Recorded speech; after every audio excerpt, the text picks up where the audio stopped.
Hello friends, मैं सुरेंद्र सिंह। आप आपके अपने नए वीडियो चैनल में मैं आपको नया वीडियो लेकर आया हूँ। पिछले वीडियो में हमने जाना कि कैसे एफओबी स्ट्रक्चर को इरेक्शन करवाया जाता है, और आज हम जानेंगे कि उससे पहले पहले स्टेप में आप कैसे कॉलम लेआउट मार्किंग देके कॉलम फाउंडेशन किया जाता है सुपर स्ट्रक्चर तक, और उसके बाद में उसके ऊपर एफओबी स्ट्रक्चर बिठाया जाता है, सेट फिक्सिंग किया जाता है।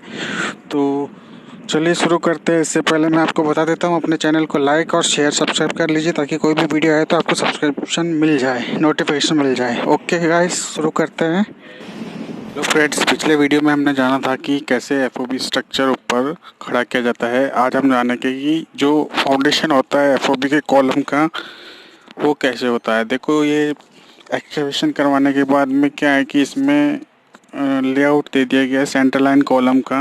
उसके बाद में ये इस राफ्ट बिछा के इसका रिइंफोर्समेंट डाल के फुटिंग और कॉलम, ये अपना जो दिख रहा है ये कॉलम वगैरह, ये एज पर ड्राइंग स्पेसिफिकेशन से इसको शटरिंग करके कास्ट कर दिया गया है सुपर स्ट्रक्चर लेवल तक, और साथ ही साथ बैक फिलिंग हो जाएगी।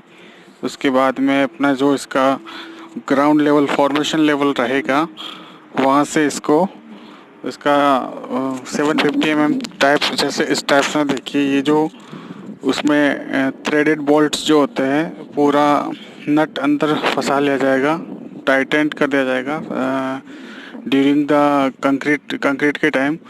उससे क्या होगा कि फिर इसमें इसको फिक्स कर दिया जाता है। देखिए गाइस, इस तरीके से ये कॉलम का फाउंडेशन सुपर स्ट्रक्चर लेवल तक कंप्लीट हो गया, और साथ ही साथ बैक फिलिंग हो रहा है।